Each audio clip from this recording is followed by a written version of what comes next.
Welcome back to the deep dive. So if you've been tracking the market for, the last 3 years now, you know the name of the game is generative AI.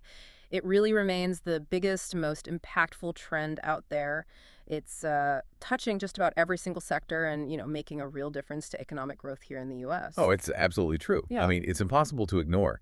But, when most people think about the big winners, their minds, they naturally default to the obvious names. Right. The software guys, the chip makers. Exactly. The software innovators, the cloud providers, and of course the chip makers who are just dominating the high-end GPU space. Yeah. But if you actually, look beneath the hood at the financial performance from 2025, you realize the market didn't just reward the brain of AI, it rewarded the memory of AI. And that's the real surprise, isn't it? The massive, just kind of out of nowhere winners have been the companies dealing in raw memory and storage. And when you think about it, it makes perfect sense. As developers keep expanding the input for these huge language models, the data requirements don't just grow, they just explode.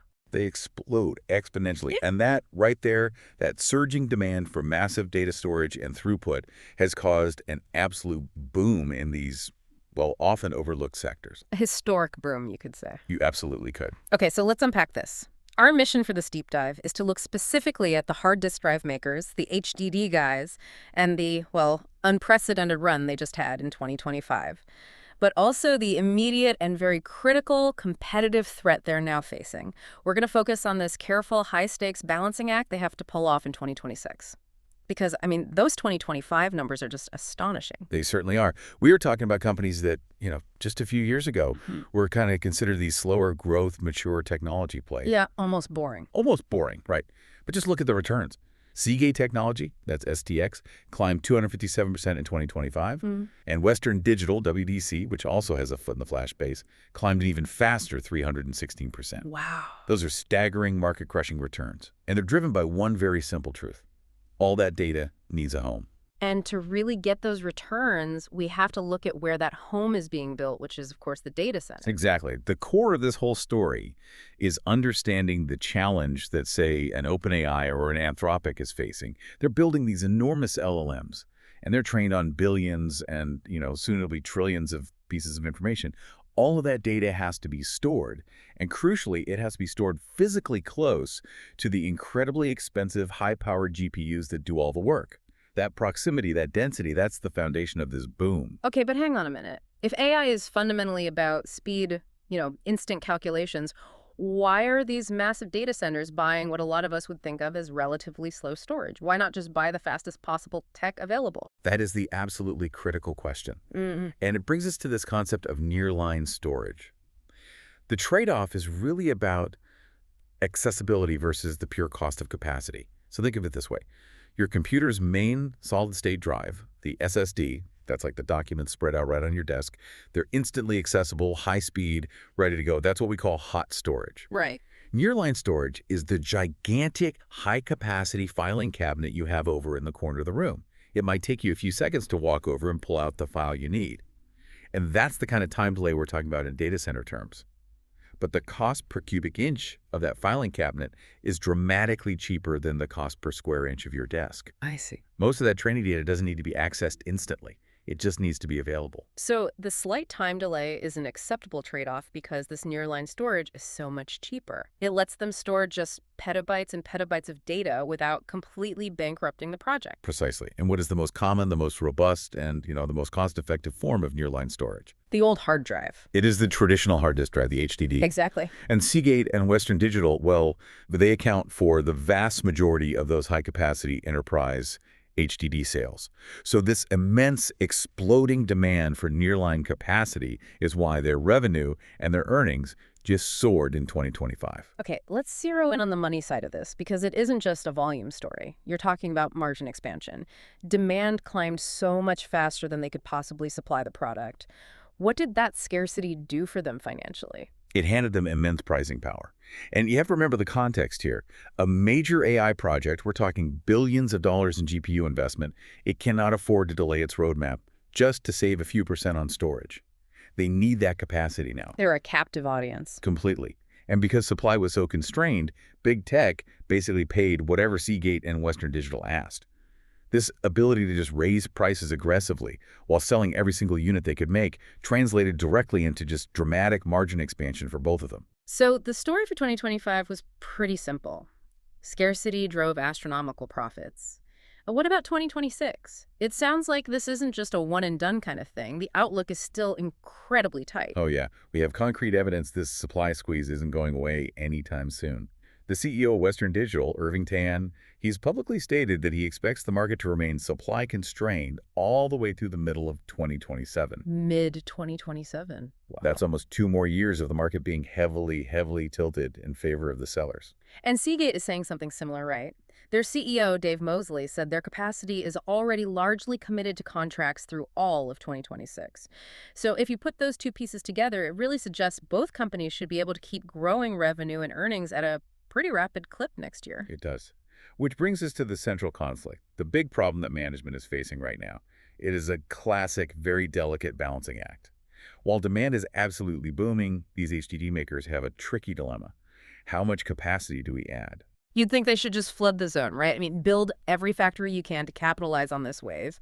Why the hesitation? Because of the historical and, frankly, brutal boom-bust cycle that just plagues this industry. Okay. If they get too aggressive, if they build out too much capacity now, two really terrible things happen. First, they instantly undermine their own pricing power because scarcity just disappears.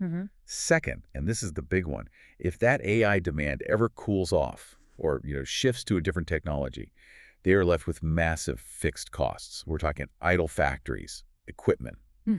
And that will just obliterate their margins for years.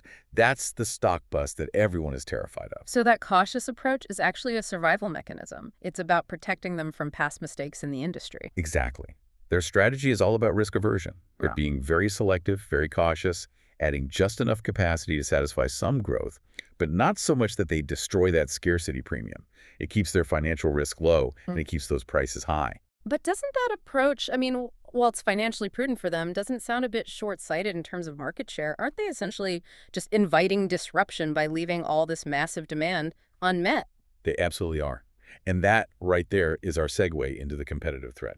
Because the supply of these high-capacity HDDs is increasing so slowly, due to this cautious strategy, big tech companies can't just sit around and wait.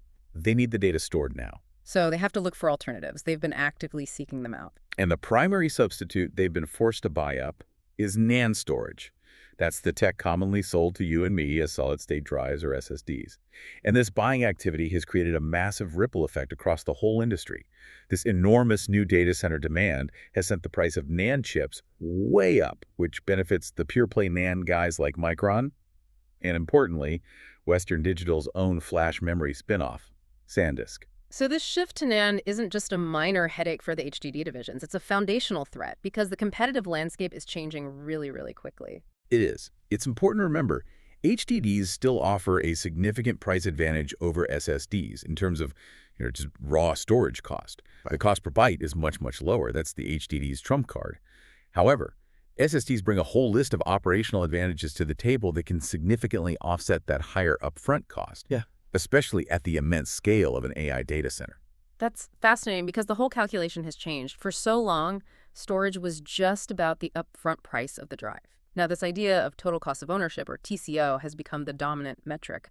So what is it specifically about the more expensive SSD that appeals to these massive AI builders? There are really 4 major advantages that, when you combine them, make a very compelling case against the sheer cost per byte of the HDD. And we really need to look at these not just as features, but as operational cost reducers. First, let's talk about real estate. SSDs are physically much smaller. They're denser than HDDs. In a massive data center, the LAN itself can cost billions, and every square foot of rack space is at a huge premium. The ability to cram way more storage into the exact same physical footprint, well, that provides an immediate, massive ROI. Because you're reducing the need for more expensive land and more construction. That makes sense. Space equals sunk costs. What's number 2? Second is power efficiency. And this is perhaps the most crucial point in an age of massive AI energy consumption. SSDs are dramatically more power efficient than HDDs. They don't have spinning platters or moving mechanical parts. Right. And we're not talking about saving enough energy to charge your phone here. We're talking about taking megawatts off a data center's utility bill, which is arguably their single largest ongoing cost of operation. And reducing the power bill by that much completely changes that TCO calculation. It justifies a much higher upfront hardware cost. Precisely. Third, we have speed and efficiency. Now, while HDDs are fine for nearline access, SSDs offer much, much faster data access speeds. And why does that matter if the data is just sitting there? Because it improves the overall efficiency of the GPU cluster. When big tech spends billions on these GPUs, they have to make sure those GPUs are never just sitting idle waiting for data. Ah, so faster storage isn't just about faster results. It's about optimizing that billion-dollar GPU investment. You've got it. It's about maximizing the uptime for the most expensive part of the entire infrastructure. And then finally, the fourth advantage is lifespan and reliability. SSDs, because they don't have moving parts, are expected to have a significantly longer operational lifespan, and they have far lower failure rates than traditional HDDs.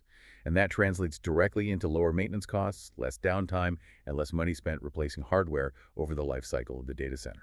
So if we pull this all together for you, the listener, what does it really mean?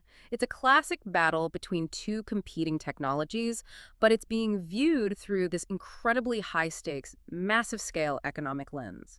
On one side, you've got the cheap, reliable, high-capacity solution, the HDD. On the other, the faster, more power-efficient, higher density, but much more expensive solution, the SSD. The game has fundamentally shifted. The economics of operating a massive AI data center are being intensely scrutinized right now, and that storage decision, HDD versus SSD, is now central to the entire long-term operational cost calculation. Okay, so let's quickly recap the key takeaways from our deep dive today. Generative AI drove an absolutely unprecedented storage boom in 2025. We saw HDD makers like Seagate and Western Digital post astronomical gains, and that was all fueled by scarcity and rising prices. Yeah. But, and this is the big but the cautious, profit-driven supply strategy those companies adopted, has inadvertently opened the door for competitive SSD technologies to gain major traction by offering these superior operational efficiencies. And if we connect that back to the bigger picture, the AI boom isn't just about the upfront cost of training the models anymore. It is about the massive ongoing operational costs of running these perpetually hungry data centers. The ultimate decision for big tech, whether they invest in HDDs or SSDs, it really all hinges on one financial question.